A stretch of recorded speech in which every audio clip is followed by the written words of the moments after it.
नमस्कार dear friends. आज मैं आपको इस समय जो हमारा माहौल चल रहा है जिसमें कि बहुत से लोग कोरोना वायरस नाम की डिजीज़ से कोविड-19 से पीड़ित हो रहे हैं, उसके बारे में कुछ बताना चाहूँगा। इस समय कोरोना वायरस डिजीज़ के साथ साथ चारों तरफ एयर पोल्यूशन भी बहुत बढ़ता जा रहा है तथा ये मौसम है कि जिसमें कॉमन फ्लू, कोल्ड भी बहुत कॉमन है। इस प्रकार इन सब चारों बीमारियों में जो सिम्टम्स जो व्यक्ति को मरीज़ को होते हैं वो लगभग सेम होते हैं और इन चारों को डिफरेंशिएट करना ना कि पब्लिक बल्कि कई बार डॉक्टर्स के लिए भी मुश्किल हो जाता है। आज मैं इन चारों को डिफरेंशिएट करने के लिए कुछ मोटे मोटे तौर पर डिफरेंसेस बताऊंगा। ये डिफरेंसेस कुछ हद तक सही हैं और कुछ हद तक सही नहीं भी हैं। केवल उन पर रिलाई करना ठीक नहीं रहेगा।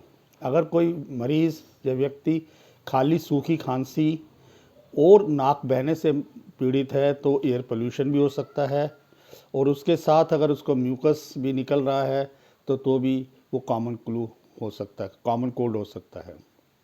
अगर इन सब के साथ उसको हल्का सा फीवर, वीकनेस भी महसूस होती है जिसके साथ उसके शरीर में कई जगह दर्दें होती हैं, नाक बहता है, तो ये मेनली फ्लू की निशानी है।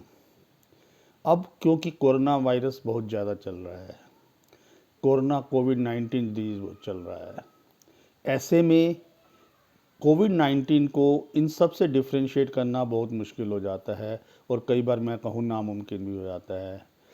लेकिन ये देखा गया है कि कोविड-19 से सफ़र करने वाले मरीज़ एसिम्प्टोमेटिक भी होते हैं, खाली इन ऊपर वाली चीज़ों से भी सफ़र कर रहे होते हैं, लेकिन उनमें अगर ज़्यादा बढ़ गया है तो उनमें सांस फूलने की बीमारी या हाई ग्रेड फीवर भी साथ में होता है।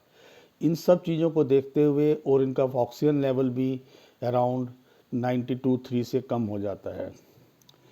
तो ये तो मैंने जो आपको बताया ये मोटे मोटे डिफरेंसेस हैं कि जिसके बेसिस पे हम कोरोना वायरस डिजीज़ को कॉमन कोल्ड या फ्लू से कर सकते। लेकिन हमको मैं बार बार यही कहूँगा, खाली इन डिफरेंसेस पे रिलाई करके अपनी ट्रीटमेंट नहीं करनी चाहिए। हमें कोरोना वायरस से बचना है, डरना नहीं है और हम सबको ज़्यादा से ज़्यादा इस बीमारी का प्रकोप देखते हुए घरों के अंदर रहना है। धन्यवाद।